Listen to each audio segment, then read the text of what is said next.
আজ এখানে এসে মনে হচ্ছে যেন নিজের ছোটোবেলাটা আবার ফিরে পেলাম। আর যদি এখানে না আসতাম তাহলে হয়তো বুঝতেই পারতাম না যে জীবন থেকে কত কিছু যেন বাদ পড়ে যাচ্ছে। জীবনটাকে সত্যি এভাবে যদি বাঁচা যেত প্রতিদিন তাহলে কতই না সুন্দর হতো।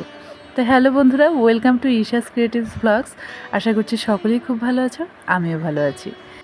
আজ আমি, আমার বর, আমার ছেলে, আমার শাশুড়ি, আমার ছদ্দির দুটো মেয়ে সবাই মিলে চলে এসেছি এই সুন্দর পার্কটায়। এই পার্কটার নাম কবিরাজি পার্ক। নামটা কি অদ্ভুত না? আসলে একজন কবিরাজ তার বাড়ির সামনে এই পার্কটা তৈরি করেছে।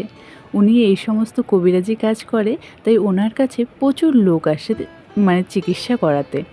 তাই বাচ্চাদের যাতে অসুবিধা না হয় তাই তিনি এই ব্যবস্থাটা করেছেন। আমার বড় ভাগ্নি তো এখানে এসে বেজায় খুশি, দেখো কি করছে। আর আমার ছদ্দির অবস্থাটা দেখো শুধু একবার তোমরা, কি করছে দেখো।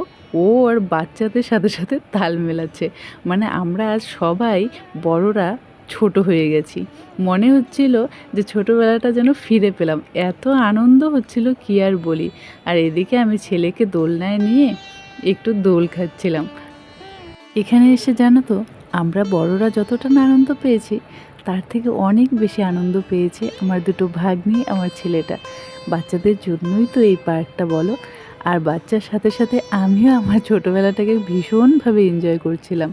কারণ ছোটোবেলায় তো আর এই সমস্ত অ্যাক্টিভিটি করার সেরকম সুযোগ পাইনি, আর আমরা তো ছোটোবেলায় ফ্যাসিলিটিও পাইনি এসবের বলো।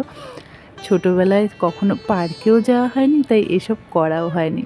যেহেতু আমরা অনেকটা গ্রামেই থাকতাম, আর গ্রামে এই সমস্ত জিনিসের ফ্যাসিলিটি নেই বললেই চলে, এসব বিলাসিতা মাত্র। তো যাকে এখন যখন সময় পেয়েছি, এখন জীবনটাকে ভালোভাবে উপভোগ করে নিই। কারণ নিঃশ্বাসের তো কোনো বিশ্বাস নেই, আর আনন্দেরও কোনো বয়স নেই। তাই যখন সময় পাবে তখনই একটু মন খুলে আনন্দ করে নেবে। আর আমার ছদ্দির সাথে এসেছি মানে আনন্দ হবে না, এটা হতেই পারে না। ওর মধ্যে এখনও কিন্তু বাচ্চামি স্বভাবগুলো যায়নি। ও মানে যতটা কাজে এক্সপার্ট ততটা সব কিছুতেই ও এক্সপার্ট। আর ও এতটা ভালো যে বলার কোনো ভাষা রাখে না। ও আমার জীবনে অনেকটা জায়গা জুড়ে রয়েছে। তো যাকগে, এগুলো বলতে বলতে দেখো ওদেরকে কিন্তু অনেকক্ষণ খেলা করিয়ে নিলাম। এখন দেখো আমার ছেলেটার অবস্থা। আমার ছেলে এত খোলামেলা জায়গা পেয়ে ও কি করবে না করবে ভেবেই পাচ্ছিল না। দেখো কেমন দুষ্টু হয়েছে, দেখতে পাচ্ছ তোমরা। ও এখন এতটা দুরন্ত হয়েছে যে ওকে আর সামলানো যায় না। আর এখানে তো আরোই সামলানো যাচ্ছিল না। তো না পেরে বাধ্য হয়ে আমি ওকে কোলে তুলেই নিলাম। আর কি করব, এতটা দুরন্তপনা করছে, আর কোনো উপায় ছিল না আমার। এখানে না এতটা সুন্দর ভিতরের পরিবেশটা বলার মতো না। একটা লোক ভাবুন নিজস্ব পয়সা দিয়ে এই পার্কটা করেছে। এই পার্কটা করতে না জানি তার কত টাকা ইনভেস্ট করতে হয়েছে। যাকে উনি করেছে, বেশ ভালোই হয়েছে, এখন আমরা উপভোগ করে নিই। চলো এখন তোমাদেরকে দেখাই এই পার্কটার একটা বিশেষত্ব। এখানে এত সুন্দর সুন্দর ফুল গাছ রয়েছে যেটা তোমরা না দেখলে বিশ্বাস করবে না। প্রথমেই দেখলে তোমরা একটা গোলাপি কালারের ফুল, এটা তো সচরাচর সব জায়গাতেই দেখা যায়। আর এই যে ফুলটা দেখছো, এটারও না 2-3 রকমের কালার রয়েছে এখানে। আমি আগে এই লালটাই দেখেছিলাম, এরপরে কিন্তু কখনো এটারই অন্য রং কখনো দেখিনি। আর এখানে দেখো গোলাপি কালারের জবা রয়েছে, আর যে ফুলটা একটু আগে লাল কালারের দেখালাম সেটাই দেখো এখানে হলুদ কালারের। আর গাঁদা ফুল তো আমরা সব জায়গায় দেখেই থাকি, আর এই জবাটার কালারটা দেখছো কি দারুণ না? এত রকমের ফুল দেখে আমি পুরো মুগ্ধ হয়ে গেছি সত্যি। এখানে যে এত রকমের নানান রঙের ফুল গাছ লাগিয়ে রেখেছে, দেখে আর কি আর বলবো। আমি কখনো এত সুন্দর সুন্দর কালারের জবা দেখিনি। এখানে সত্যি প্রচুর সুন্দর সুন্দর জবার কালেকশন রয়েছে। এবার আমরা চলে এসেছি এই পার্কটারই ওপরে, একটা ছাদ দিয়ে তার উপরে এই যে এখানে প্লেন, হেলিকপ্টার এই সমস্ত জিনিসের ব্যবস্থাও করে রেখেছে। তো ভাবলাম বাস্তব লাইফে তো আর প্লেনে চড়া হয়নি, এখানেই চড়ে নিই।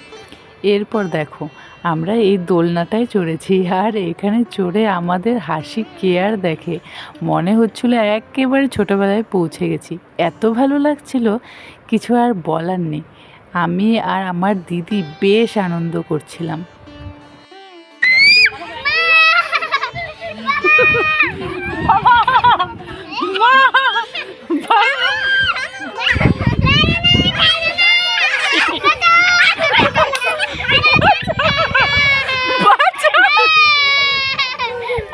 তোমরা আমার ছোট ভাগ্নির কাণ্ডটা দেখলে?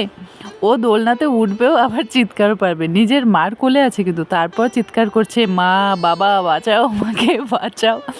আমি এই জিনিসটা ক্যাপচার করেছি এই কারণে, যাতে বড় হয়ে ও নিজেও দেখে আর হাসে যে আমি কি কাণ্ডই না করতাম ছোটোবেলায়। আর এদিকে আমার পাকা বুড়োটাকে দেখো, ওর না আছে ভয় না আছে ডর, আমার কোলে দিব্যি ও আমার থেকেও বেশি এনজয় করছে, চারিদিকে তাকাচ্ছে কুটকুট করে আর দোলনায় তো ঘুরছেই। এদিকে দেখো এই পার্কটা মানে এত লোক আসে প্রতিদিন, যেহেতু এই পার্কে কোনো রকম টাকা দিয়ে পার্কটায় ঢুকতে হয় না, তাই কিন্তু প্রচুর লোকের ভিড় হয় এখানে। আর পার্কটার পরিবেশটাও খুবই সুন্দর। দেখো বয়স্ক লোকেরাও এখানে এসে দোলনা চড়ছে, রিল্যাক্স করছে। পুকুরটা দেখো একবার, কি সুন্দর না, রাধাকৃষ্ণ নৌকোর মধ্যে রয়েছে। কি যে ভালো লাগছে আজ, সত্যি বলে বোঝাতে পারবো না। একই কথা হয়তো বারবার বলছি, কিন্তু সত্যি আজকের দিনটা খুবই স্মরণীয় হয়ে থাকবে। এত ভালো যে কাটবে আজকের দিনটা কখনো বুঝতে পারিনি। এখানে এসে সত্যি মনটা খুব খুশি হয়ে গেল। মানে জীবনের যত অশান্তি থাকে বা যত চিন্তা ভাবনা থাকে, মাঝে মাঝে না এই সমস্ত জায়গায় ঘুরতে আসলে সেই সমস্ত চিন্তাভাবনা যেন দূর হয়ে যায়। এরপর বাড়িতে এসে এই পুরনো বোতলটা নিয়ে বসে পড়েছিলাম। জানো তো আমার না কোনো কিছু ফেলতেই ভালো লাগে না, আমি সব কিছুকে চেষ্টা করি পুরনো জিনিসগুলোকে নতুন রূপ দিয়ে একটু গুছিয়ে রাখার। আর দেখতেও কিন্তু বেশ ভালো লাগে, আর নিজের হাতের তৈরি জিনিস সত্যি একটা আলাদাই মায়া থাকে। তো সেরকমই এরকম একটা সিম্পল ফুল এঁকে নিচ্ছিলাম। এটা কিন্তু যে কেউ পারবে। প্রথমে নীল কালার দিয়ে বোতলটাকে কোট করে নিয়েছিলাম, তারপর এরকম সাদা ফুল এঁকে ফুলের মাঝখানে হলুদ কালার দিয়ে দিলাম। এগুলো সব অ্যাক্রিলিক কালার। আমি বাইরে খুব কম বেরোই, তো আমি কি করি ফাঁকা সময়ে এই সমস্ত কাজই করি। তো আজকের কাজটা কেমন লাগলো অবশ্যই জানিও, আর ব্লগটা কেমন লাগলো সেটাও কমেন্টে জানাতে একদমই ভুলো না। যদি ভালো লাগে একটা লাইক করে দিও। তো আজকের মতো টাটা।